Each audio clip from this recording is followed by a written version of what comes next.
Hello, great Tims. Welcome back to our algebraic expression lesson. So we're going to be continuing from product activity. So in this case, we're going to be focusing on binomial multiplying a binomial, which then results into a polynomial, which can be two or more of terms. So in this case, we're going to be using the FOIL method. The FOIL method, if you can revisit the introductory lesson into products, it says that you first multiply the first term, then the outer terms, then the inner terms, and then the last terms. We're going to be using colors to demonstrate that. Let's get on to question number one. So question number one, it tells us that we must multiply a binomial with a binomial, two terms this side, two terms this side. But because of this multiplication here, we can consider the whole thing here to be a what? A monomial.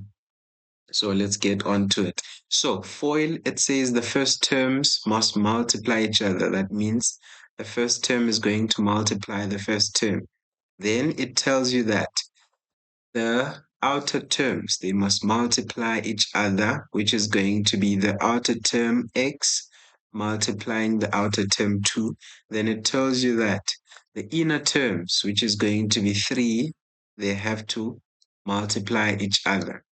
Then it tells you that the last terms, which is 3 this side and 2 this side, they have to multiply each other. So in this case, that is what's going to happen here to say. Now, solving this, we're going to be having x first. First terms, remember, first term multiply first term, which is x multiply x. You're going to get x squared. The common mistake here is that people say x multiply x is going to be 2x, or rather they say x plus x is going to be x squared. Please, those two, they are not the same. We'll get on to into the context even more deeper as we go along. So x squared, x multiply x, remember, which is x squared, plus, because of the positives within the brackets, I can just use plus here. So it's going to be x multiply the outer term now, which is going to give us 2x. Then you have, now you move on from x. You're done with x, you focus on 3 now. 3 multiply x, it's going to give you 3x. Then 3 multiply 2, it's going to give you 6.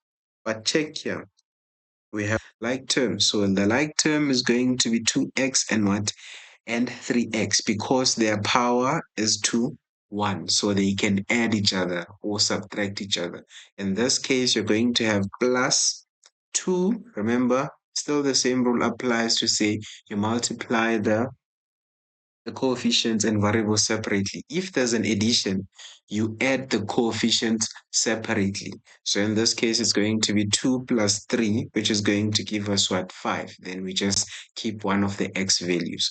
We can even use a common factor to say if we have 2x plus 3x, the common factor here is going to be x. Then you're left with 2 plus 3, then it's going to be 5, which you can just write like this. So that is the context of it. You can pause the video and try to implement that. So moving from that, now we're going to have plus 6. So the total here is going to be, not the final answer, not the total. Final answer is going to be this. Check what resulted here. It is a trinomial. A trinomial which we can consider a what? A polynomial. So that is the idea of multiplying two binomials. Then let's move on to the next one. Again, I'm going to use the colors. First terms, this multiplies this. Second term, this. We'll go ahead and multiply that.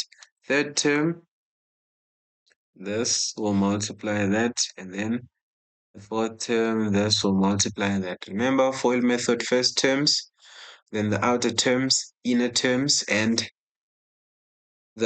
the last terms. I just remembered now to say, or I just noticed to say I was busy saying first term, second term, but follow the FOIL method. So firstly, let me just go back to my black pen. So in this case, firstly, x multiply x, x squared again. Then you're going to have x multiply 1, which is going to be plus minus x. But now check, there's a negative here. This negative here will go with the 4. So negative 4 multiply positive x, you're going to get negative 4x. Then negative 4 multiply positive. Remember, negative multiply positive, it is a what? A negative, which is going to be negative what? Negative 4, because it's 4 times 1. So in this case, we do have what we call like terms, which is this one and this one. But always remember that if you see x, there's always 1 there. So in this case, we have 1x minus 4x. What we can do, take out the x as our common factor, then we have 1 minus 4, which will give us what? Negative 3. Therefore, we can write it as negative 3x.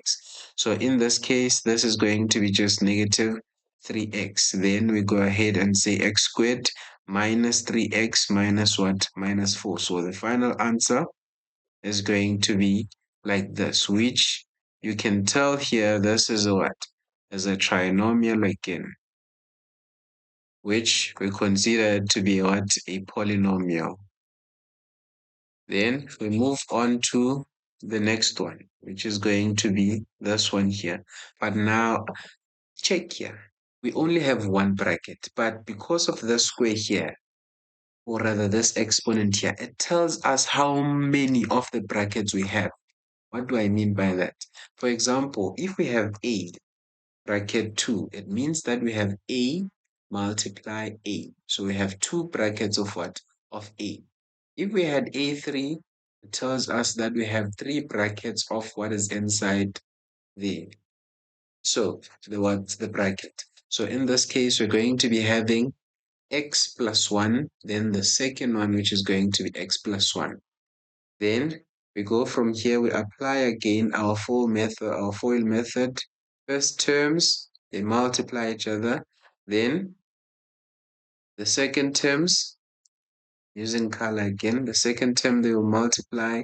Then not the second term, the outer terms. Then the inner terms are going to multiply. Then also the last terms, they are going to do it to multiply. So there we go. We have that now. So we can simply write the answer to say x multiply x, you're going to get x squared. It's not always going to be x squared, please. Sometimes it can be a different thing. So x squared plus x multiply 1, you just get x. 1 multiply x, you're going to get x. Then 1 multiply 1, you just get 1. Then we have 2 common factors there, which is going to be x squared. 1 plus 1, which is going to be 2x plus 1. Another example, we can have 2x minus 1 and also x plus 1. In this case, we still use the FOIL method, which is going to be first terms they multiply, then the outer terms, then we have the inner terms multiplying, and then we have the last terms multiplying. So looking at this, I want to have space when I'm writing. So looking at this now, what I want us to focus here, it is the coefficient of the first. So it's going to be 2x multiply x squared, x, which is going to give us 2x squared. Then 2 multiply plus 1 is going to be 2x, just that. Then minus 1 multiply x, which gives us negative x. Then negative 1 and positive 1 is going to give you that. Then if you're going to simplify, these are like terms. Remember, you're going to have 2x squared plus x, because it's going to be 2 minus the 1 that is here, which is 1. Therefore, you put down your x minus your 1, which is still a polynomial. Just that what I changed, it was the coefficient of what? Of x squared, so that we do not catch up to a what do you call the value of x being always 1. So that is the context of multiplying a binomial and a binomial to get a polynomial. Then the next lesson will be the last one, or the fourth one, to say we'll be tackling multiplying a binomial with a trinomial.